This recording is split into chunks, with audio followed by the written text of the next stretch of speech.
Welcome to the Ecommerce Marketing Podcast, the highly rated digital marketing podcast that provides weekly digital marketing tips and strategies from some of the world's top digital marketers and e-commerce entrepreneurs that will help you take your digital marketing to the next level.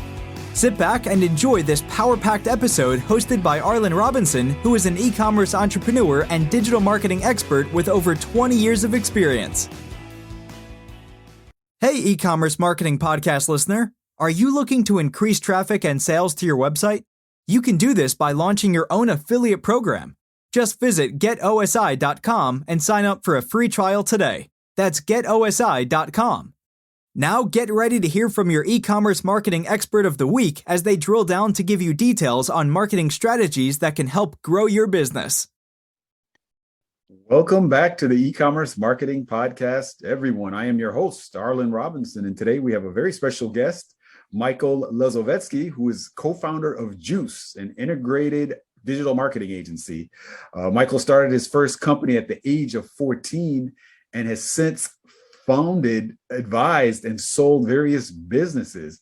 He applies that firsthand experience to his work at Juice, helping to build and grow brands through efficient campaigns that drive results. Prior to founding Juice, Michael was the director of growth at Common, the leading co-living company, and former founder of Skylight, a Tinder for apartments. He raised $500,000 in funding for Skylight from Tim Draper, investor in SpaceX, Tesla, Hotmail, as well as Marc Benioff, founder and CEO of Salesforce, and Great Oaks VC. Skylight was acquired by Common in 2017, and at that time, Michael also holds a BS in finance from NYU Stern and is one of the general partners of Magic Fund, a VC firm dedicated to founders backing founders. Welcome to the podcast, Michael. Thanks, Arlen. Thanks for having me. Yes, no problem. And thank you for joining us. And that's quite a resume that you have there. And, so it says that you started your first company at the age of 14. I mean, you have to tell me a little bit about that. What really was that? Yeah, I mean, that was a ton of fun. It was a web hosting company. So it's kind of like, imagine GoDaddy, but 1/1,000th of what it was. It was a tiny, tiny web hosting company. Okay. I didn't really know it was a company at the time. I was just I saw someone on a forum. They started selling web hosting. I was like, I want to sell web hosting. So I just did it. And it was working, and people were sending me money, and my parents were concerned, and I went through that whole rigmarole. Right. But yeah, it was cool. It was before clouds were a thing, so it was something called shared hosting, and interesting experience. Okay, that's cool, man. Yeah, and definitely looks like that kind of from that venture. I'm sure that kind of springboarded your, your entrepreneurial. Got your entrepreneurial juices flowing, and then I know you went off to various ventures, from there. As I read in your intro, sounds like you've kind of rubbed elbows with a lot of the movers and shakers in the tech space, from the investing side to kind of people that have had their hands in some of the the leading companies that are out here today, which is good stuff. Today I'm really, excited to talk to you because we're going to be kind of diving deep into a subject we've covered a few times on the podcast, but it's ever changing. And that has to deal with, successfully managing paid advertising campaigns, because these days there are a ton of options. There are, more and more advertising channels that are popping up via the social media side, via, just unique niche websites that give businesses, and specifically e-commerce businesses, the opportunity to really get out there and then, successfully get these campaigns out there and these manage these paid campaigns. So that's really what we're going to be talking about today.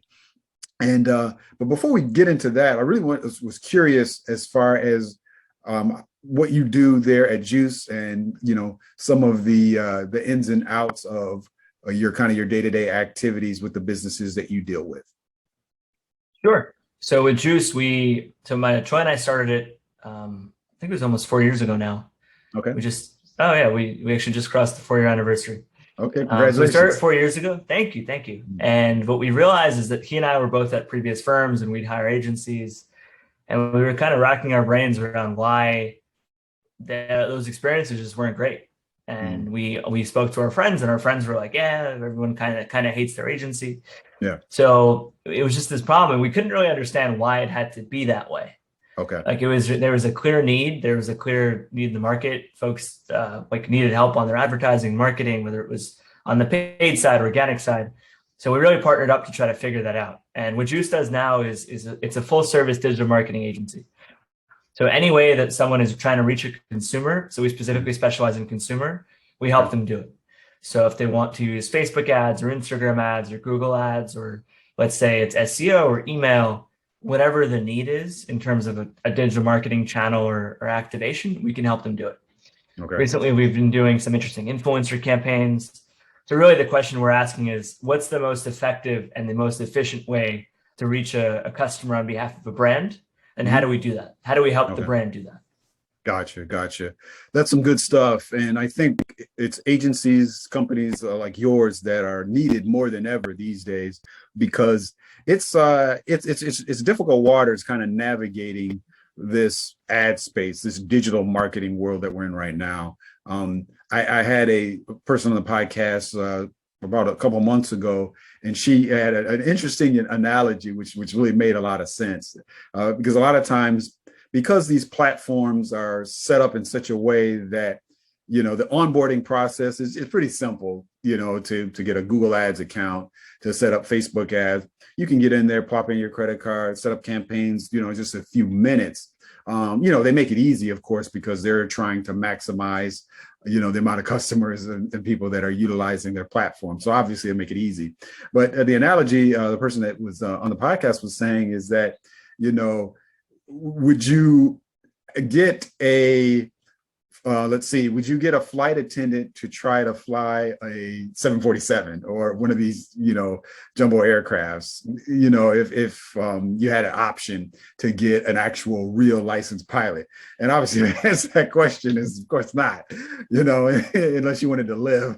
If you do this, no way. Yeah. So of course you wouldn't do that. And so the same thing really does apply to this whole paid ad advertising space. It's definitely something, you could do.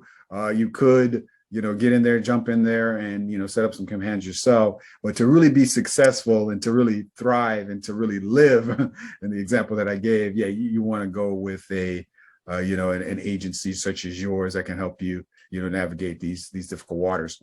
And so, really what I want to start off with is, for an e-commerce brand these days, how do they really specifically know what paid ad campaigns are right for them, and what really social media platforms should they target? Because there's so many, and I think that's really where you want to start at. How do you determine what's right for your business? Sure. The most important or kind of the initial question that you ask is there intent? So meaning, are folks actually seeking out what you're offering, or are you trying to more open them up to it, make them aware of it, and kind of put it in front of them, and then try to tempt them with an offer? So you can think of, for example, on Google, when someone goes and Googles something, like there's a lot of intent. Someone intended to sit down and type in that term and then seek it out. Yeah. So the offers there are very, very targeted, very specific. It's like a sniper. Like there's a very specific target, you're going at it. Whereas on Facebook, what you're looking for is who seems like the right person. Like, let's back into who's the right person, whether it's an age range or gender, or there used to be income levels, but depending on what the factors are, like what do they like, and then how do we reach those folks? And what kind of compelling message can you put in front of them that would make them interested or make them explore further? Gotcha. Yeah, it makes sense, because there really is no one size fits all when it comes to these different platforms. There's nothing that's going to be, the 100% right answer for every particular brand. And a lot of it, like you said, it has to really be based on, the intent and what is the particular type of customer that you're trying to reach. I know a lot of times, I've had discussions with others before, and they say that, really before you kind of cast your net, so to speak, and try to get out there in the deep, you want to really determine who the target customer is. Of course, you want to really isolate that ideal customer avatar or that customer profile, so you can figure out, all right, does this particular type of customer, is there a high percentage of this type of customer on, this particular platform in this particular community or this particular, social network? So I think, that is very important, because otherwise, you could be, in an area, you could be trying to get, go deep, but you're not going to really get the right results. Exactly. I mean, if you don't really know who you're targeting, then you're not really targeting anybody. Yeah. So the customer persona is the first step. It's understanding, who are you providing value for? Right. Like who is the person that you're serving effectively? Your brand, your product, your offering. Who are you serving? And then how do you best serve them? How do you best reach them? Yeah. How do you best make them aware that you're actually the most qualified or the best opportunity they have? Mm-hmm, definitely. Now, another question that I think comes up a lot, kind of within the same kind of starting point, if you will, is, let's say for a startup brand, a startup e-commerce brand, fresh out of the gate, maybe they don't have any customers, or maybe they only have a few, and they're just trying to figure it out, but they want to get into paid ads. If a company is really right at the starting point, and they don't really have, really any customers and really kind of a track record or proof of people that are using it, how do they really determine which route to go? Because at that point, they don't really know, all right, they have an idea, of course, of the demographics of based on their products or their services are concerned, but they don't have, kind of a track record of customers that have purchased it. At that point, what should they do? What would you recommend? A lot of times brands, like nowadays, let's take a step back. Nowadays, the landscape for paid has changed a lot. Mm-hmm. So specifically within paid, it's become a lot more competitive and a lot more difficult. Right. So there are brands, like we see brands launch and out of the gate, they see success. But unfortunately, we see a lot of brands out of the gate, like if they're starting from zero, they're having a tough time, because Mm-hmm. a lot of the questions that need to be answered haven't been answered yet. And so some of those questions are, is the website set up for success?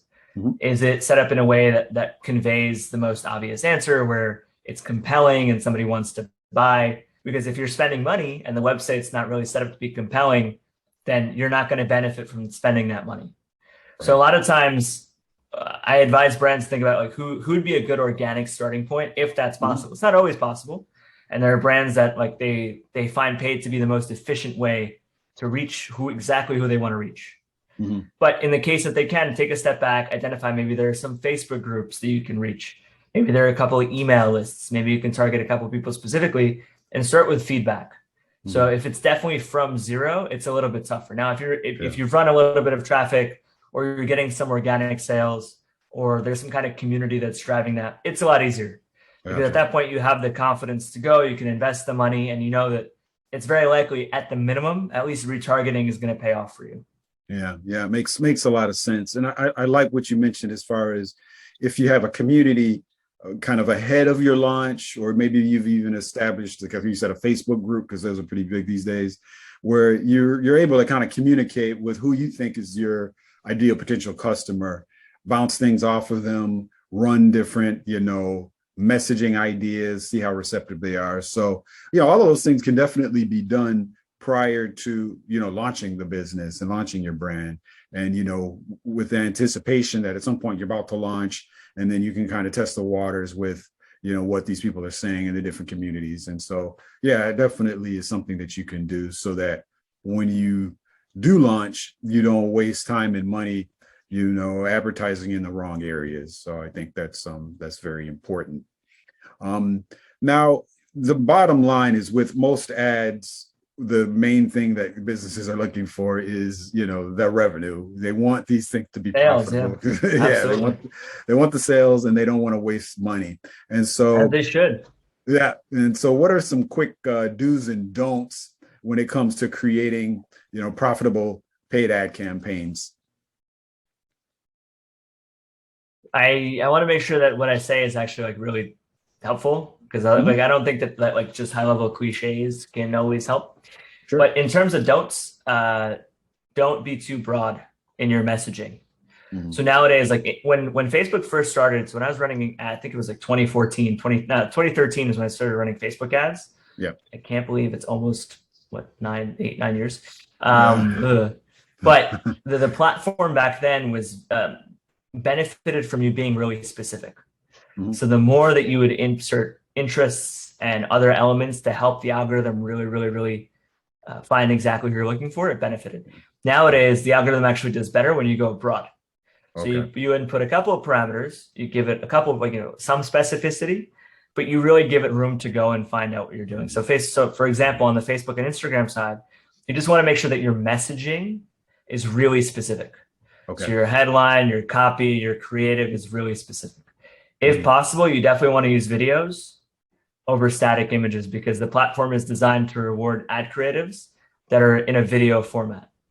So it's like the way you think of it is, how do you set up the ad for success? And what is the role of the ad? Really, the role of the ad is to get the relevant person to take whatever the next step is. And the next step could be fill out a lead form. The next step could be click and go on a website. Like the ad is really not designed to sell your product. Could you use an ad to try to sell your product? Absolutely. But really the role of that ad, just like the role of a subject line is to get someone to open the email, the role of the ad is to get them to click. So the primary metric is, what is the click-through rate amongst a relevant audience? Another really key component that some folks get tripped up on is the conversion event. So for example, if you're trying to drive sales, you really need to make sure that purchase is indicated as a conversion event.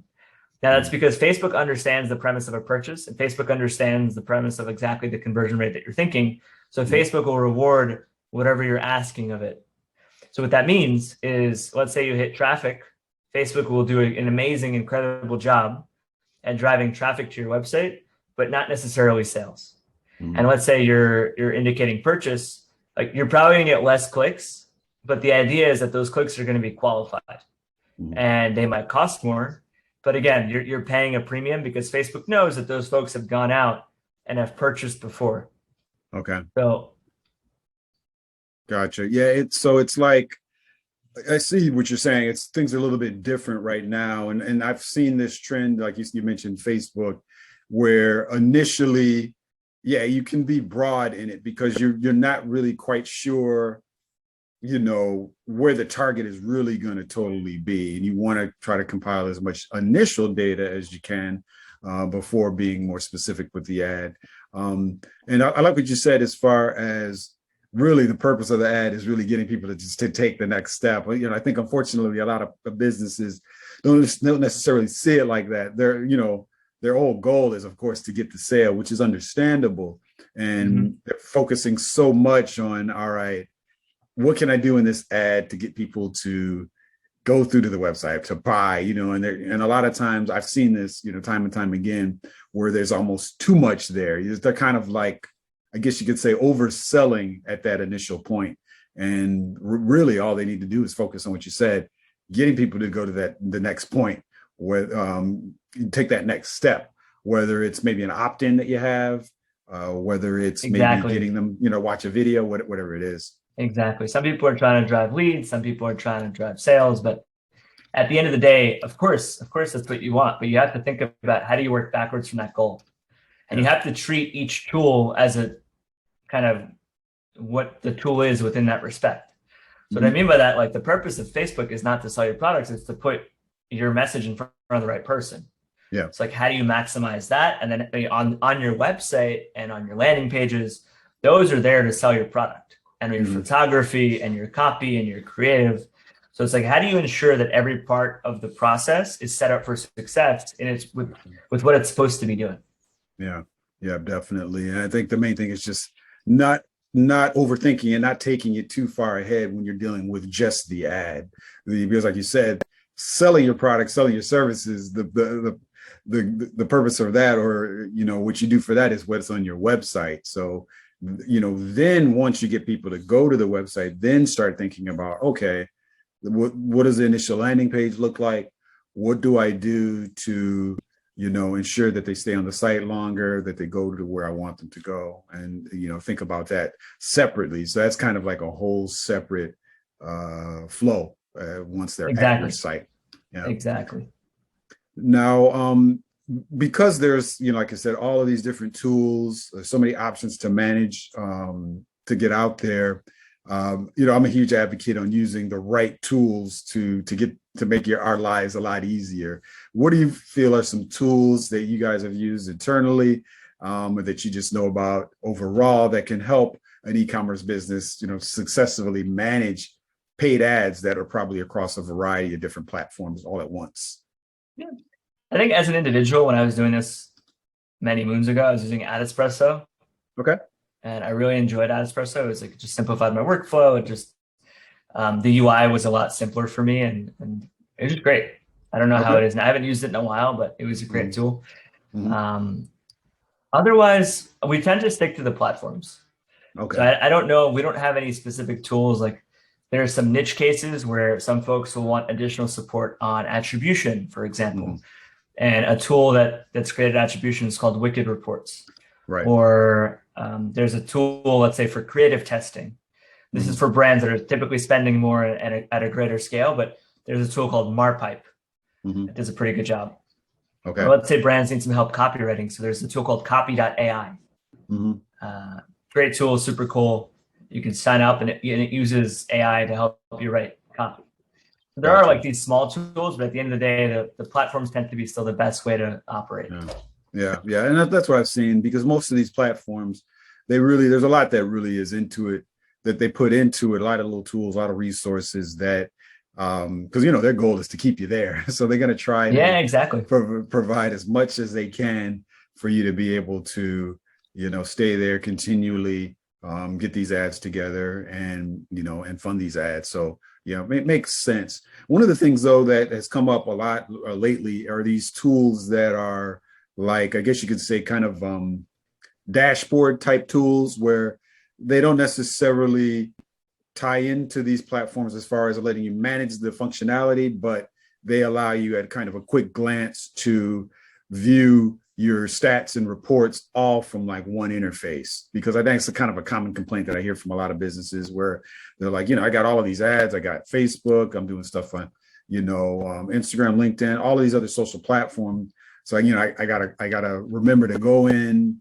check my reports, check the stats on all of these different platforms, where it would be easier to just kind of view in a dashboard. And I know there's some tools out there that allow you to kind of see everything at once. What's your take on that? Do you have any experience with any tools like that? Yeah, we tend to go a more, I would say, convoluted route, which is a custom dashboard in Google Data Studio. Oh, okay. Which you can find, if you Google Data Studio paid template, you can find free templates, and it doesn't have to be as complicated, but there are some tools like Report Garden. Those are the ones that come to mind. There's one called RevealBot, which is cool. But there are a bunch of tools cropping up, but reporting actually is definitely still an opportunity. Yeah. Because no one's quite simplified that down. Yeah. Like even us, we had to spin up a data warehouse, and it's just, there's a lot of complexity that we didn't anticipate. Yeah. Yeah, it's difficult with reporting, and I'm also familiar with Google Data Studio, and it's definitely something that's pretty easy to set up and manage, and you can have a fair amount of customization that you can do with it, so you can have stuff displayed kind of how you want it to look. So that's also a really good option. But native reporting tools can be, it's tough. It's tough, to find something that really meets the needs of a lot of people. For sure. Well, as we get ready to wrap things up, I wanted to see if you could maybe highlight some examples of some businesses that you either worked with at your company, or that you're just familiar with in general, that have managed revenue generating paid ad campaigns, and specifically what did they do to really be successful with them? Yeah, that's a great question.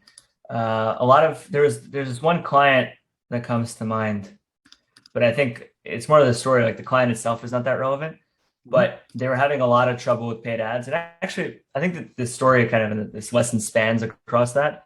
They're having trouble with paid ads, and they tweaked their business model, and everything just started working. So there was a business that depended on appointments, and they had this like massive no-show issue where they were driving paid social and they were driving appointments.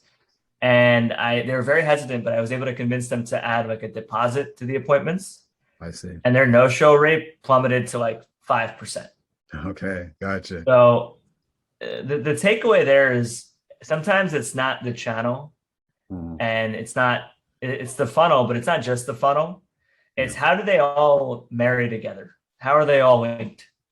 So you have to take a step back, because like you could have looked at that. You could have said, hey, the folks that were signing up are not the best folks, or we're not reaching the right audience, or there's something there.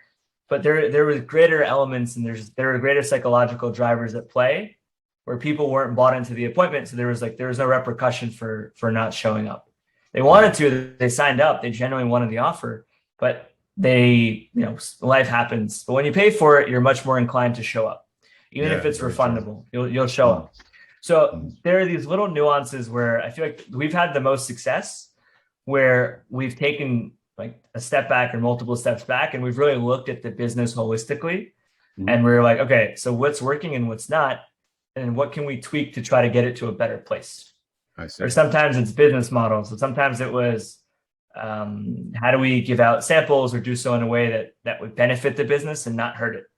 Or like, is the best use of paid traffic to give out samples or sell the product?